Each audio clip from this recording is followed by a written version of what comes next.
Bismillahirrahmanirrahim. Qala musannifu rahimahullahu ta'ala wa nafa'ana bihi wa bi'ulumihi fid daraini amin.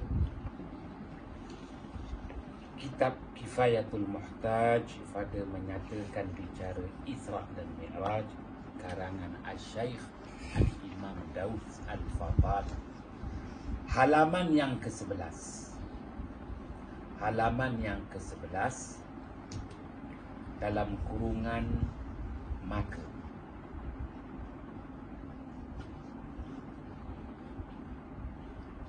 Maka tangga yang pertama daripada Sahra diangkat kepada langit yang pertama, maka datang tangga yang kedua pula pada langit yang kedua. Diangkatkan dia hingga langit yang ketiga. Demikianlah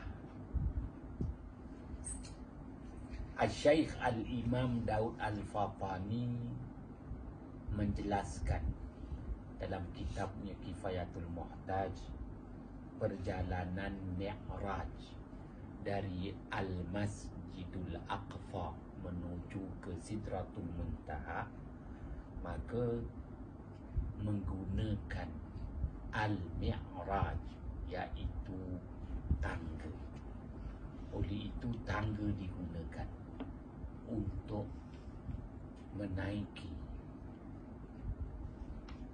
syurga pertama, begitu juga menaiki syurga kedua, begitu juga selanjutnya hingga menaiki langit pertama, langit kedua dan langit ketiga seterusnya.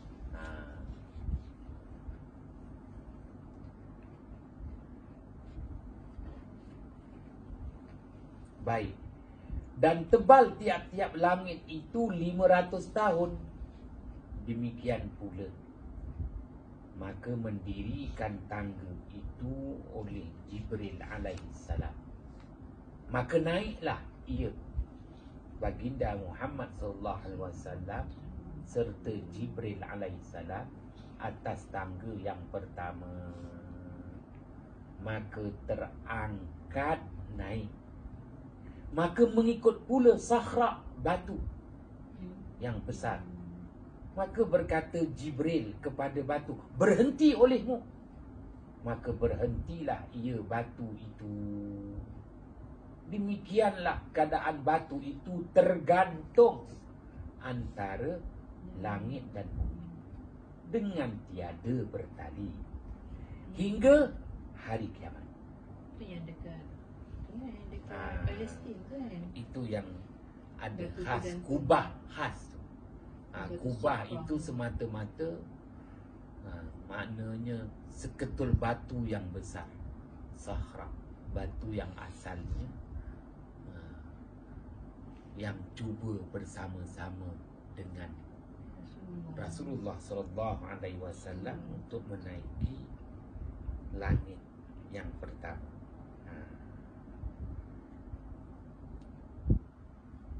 Maka adalah demikian itu beberapa lama hingga lalu di bawahnya perempuan yang hamil yang mengandung. Maka melihat ia perempuan akan batu itu, maka terkejut. Lalu gugurlah anaknya yang dikandung. Gugurlah anaknya dalam perut. Maka dibina di bawahnya, di bawah batu yang tergantung itu, supaya jangan terkejut orang yang lalu di bawahnya. Baik. Maka maksudnya dibina bawah dia tu dah lama lah. Dah lama. Berdasarkan kenyataan yang dinyatakan oleh Asy-Syaikh Al-Imam Daud Al-Fatani, maknanya sejak zaman baginda Muhammad sallallahu alaihi wasallam lagi, bahawa batu yang tergantung tu telah diampu, dibina bangunan di bawah batu yang tergantung. Kerana dah ada kes perempuan yang mengandung gugur kandungannya kerana terkejut melihat batu tu benar-benar tergantung. maka dibina binaan seolah-olah mengampu batu tu. Allah Maha berkuasa. Maka perkara yang kita kata mukjizat ini akhirnya zaman berzaman dibina bangunan menutup batu yang tergantung hinggalah sekarang. Jadi yang kita nampak maknanya dua bangunan yang berbeza. Bangunan Al-Masjidul Aqsa di bawah, yang macam kubah tu kubah As-Sakhra, itulah kubah yang menutup batu yang tergantung. Jadi kalau ramai yang membuat lawatan, memanglah kalau kita tengok, kita lalu, memang nampak batu tu benar-benar tergantung.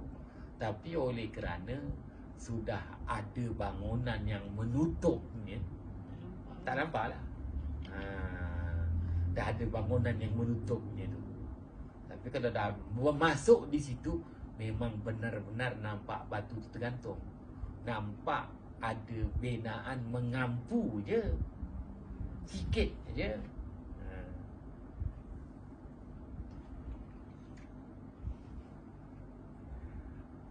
Maka adalah antara langit dunia ini satu laut yang makfufun, yakni yang tertegah daripada titik airnya ke bawah. Maka adalah besarnya jikalau dinisbahkan, yakni dibandingkan dengan segala laut di dunia ini, seumpama setitiknya jua. Maka Al-Syaikh Al-Imam Daud Al-Fatani menjelaskan lagi kepada kita, sebelum sampai ke langit yang pertama, terlebih dahulu Rasulullah SAW melalui as-sama'ud dunya, langit dunia. Walaqad zayyana as-sama'ad dunya bimasabih. Langit dunia bukan kosong. Langit dunia itu bertaburan jutaan bintang-bintang penggemerlapan bercahaya. Maka melepasi langit dunia sebelum sampai langit pertama.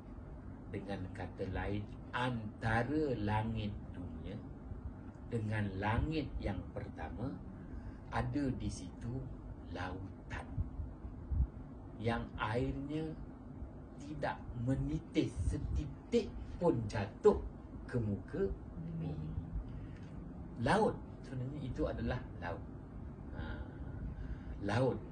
Jadi tapi airnya tak setitik pun jatuh ke muka bumi. Keluasan laut itu, laut yang berada di antara langit dunia dengan langit pertama tu, nak dibandingkan dengan 7 lautan di muka bumi. 7 lautan di muka bumi itu sekadar setitik. Nak dibandingkan dengan lautan di antara langit pertama dan langit dunia dengan langit pertama.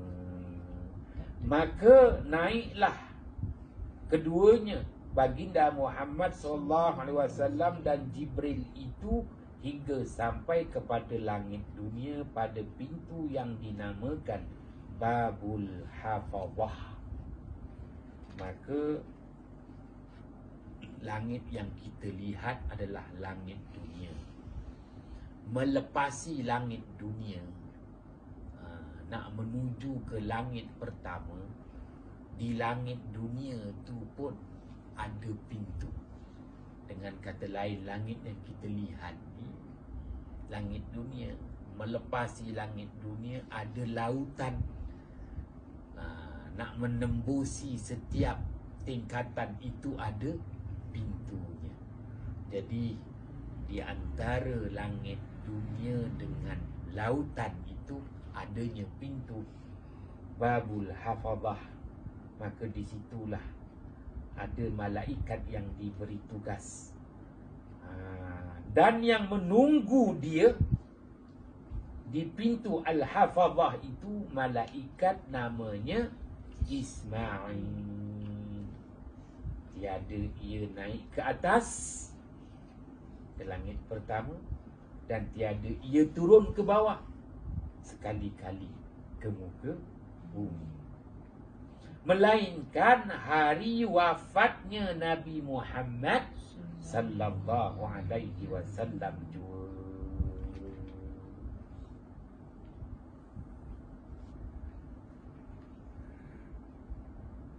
Dan adalah sertanya 70,000 malaikat di bawah khadamnya.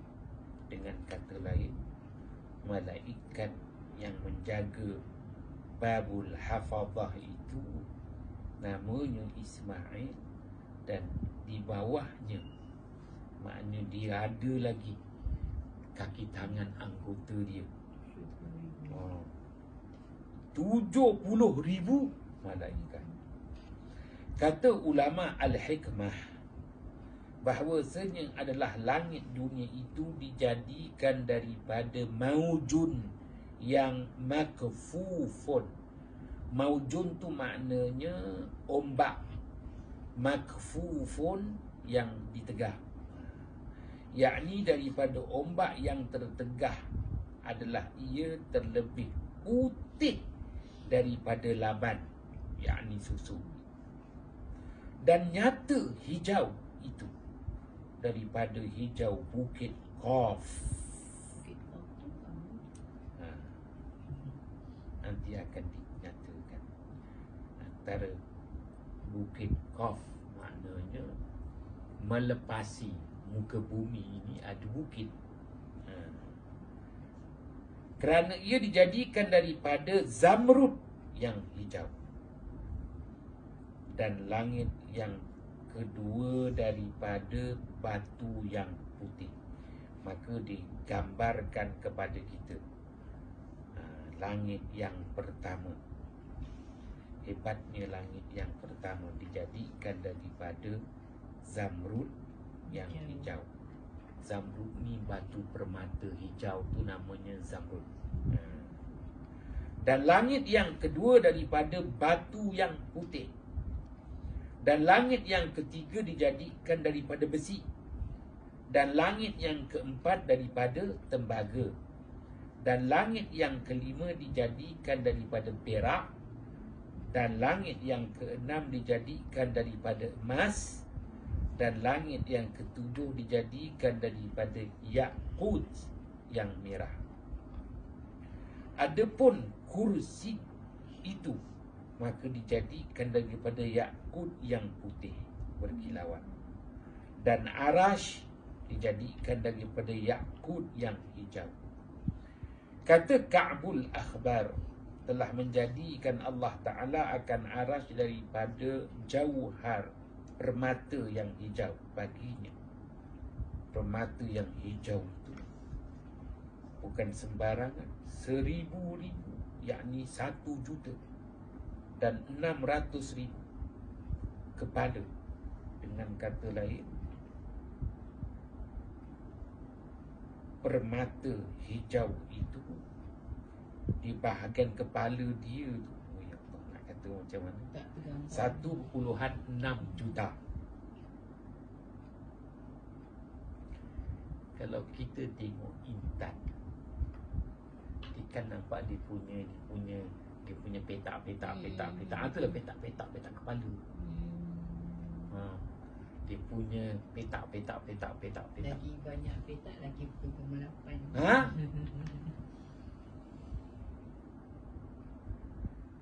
Dan tiap-tiap satu kepala 1,000,000. Tiap-tiap satu kepala tu ada 1 juta dan 600,000 muka ni. Setiap kepala ada muka dia. Apa? Bayangkan kalau kita tengok intan berlian tu, dalam intan tu bahagian kepala dia siap bagian ada muka dia, kita akan nampak dia punya. Dia punya, kalau dia kena cahaya tu dia balikkan dia. Dan tiap-tiap satu mukanya itu 1000 iaitu 1.600.000 lidah. Kalau kita tengok batu permata tu berlian, bahagian kepala ada muka yang membalikkan cahaya, dan situ kan dia ada macam garisan-garisan. Tu lidah tu namanya. Dan tiap-tiap satu lidah 1000, 1.600.000 lughah bahasa. Wah, hebatnya. Dan satu lughah itu mengucap tasbih akan Allah Subhanahu wa ta'ala dengan berlain-lain bangsanya. Maka menuntut buka Jibril, maka berkata yang menunggu pintu langit dunia itu, iaitu malaikat yang namanya Ismail. Siapa ni? Maka sahut dia, aku Jibril. Dan katanya lagi, penjaga Babul Hafazah yang namanya Ismail. Siapa serta kamu? Maka katanya Jibril alaihissalam, Muhammad. Katanya lagi, kata si Ismail, malaikat yang menjaga Babul Hafazah telah dibangkitkan padanya. Betul ke Muhammad tu dah dibangkitkan? Kerana dia tak turun ke dunia, dia tak tahu perkembangan dunia. Maka sahut Jibril, telah dibangkit kepadanya. Jibril menyatakan, dah dibangkitkan baginda Muhammad sallallahu alaihi wasallam, telah dilantik menjadi rasul. Maka dibukanya Babul Hafazah, maka katanya, marhaban wa ahlan hayaullah min akhin wa min khalifatin, fa ni'mal akhi wa ni'mal khalifah wa ni'mal muji'u ja'a. Telah engkau dapat keluasan dan engkaulah ahlinya. Ni puji-pujian malaikat yang menjaga Babul Hafazah dengan kedatangan ketibaan baginda Muhammad sallallahu alaihi wasallam. Allah Maha berkuasa, hebatnya malaikat. Dia pun tak kenal Nabi Muhammad sallallahu alaihi wasallam. Nak menunjukkan di sini betapa taatnya malaikat ini. Dia tak ngonting, tak ke mana. Duduk kat pintu tu, jaga. Dan dia bukan jaga, ada lagi pembantu-pembantu dia yang jaga pintu tu. Mampu ke Yurin Gagarin melepasi. Nah, jangan kata langit dunia lah. Yurin Gagarin dah beberapa kali berusaha untuk menjejakkan kaki ke bulan, tak berjaya. Hanya mampu kapalnya mengorbit bulan sahaja. Duka cita dimaklumkan. Jangan nak cerita langit dunia tu, bulan lagi pun tekian lagi. Telah engkau dapat keluasan dan engkaulah ahlinya. Telah memanjangkan Allah daripada saudara dan daripada khalifah Allah, menjadi wakil Allah, berada di muka bumi, pengurus di muka bumi. Maka sebaik-baik saudara dan sebaik-baik khalifah dan sebaik-baik yang datang itu datangnya, maka masuklah keduanya, baginda Muhammad sallallahu alaihi wasallam dan Jibril alaihi salam. Maka lalulah daripadanya melepasi langit dunia. Melepasi langit dunia, maka melepasi lautan antara langit dunia ke langit pertama. Melepasi langit pertama, itulah itu nak masuk tu. nak melepas tu dah ada. Babul hafazah. Maksudnya babul hafazah ni pintu untuk ke langit pertama. Pertama. Pintu untuk langit pertama. Yalah, kalau setakat nak pergi langit dunia tu tak ada masalah lah. Pergilah langit dunia yang menempatkan jutaan bintang-bintang. Tapi sampai itu je lah. Dan lepas tu dah ada lautan yang tak bertitik air, yang tak bertitis pun airnya. Maka barulah babul hafazah, nak melepaskan tu masuk ke langit pertama. Sampai langit pertama, tiba-tiba padanya itu Nabi Adam alaihissalam, seperti kelakuan yang dijadikan Allah Ta'ala, dilintangkan atasnya segala arwah-arwah, roh-roh zuriatnya. Maka melihat ia akan zuriatnya yang mukminin, yang beriman, maka berkata ia, inilah roh yang baik dan diri yang baik, dijadikan akan dia pada illiyin. Wallahu a'lam bissawab. Bismillahirrahmanirrahim. Fafahamnaha Sulaiman wa kullan ataina hukman wa ilman wa sakharna ma'a Daud al-jibala yusabbihna wa tayra wa kunna fa'ilin ya arhamar rahim. Nanti kita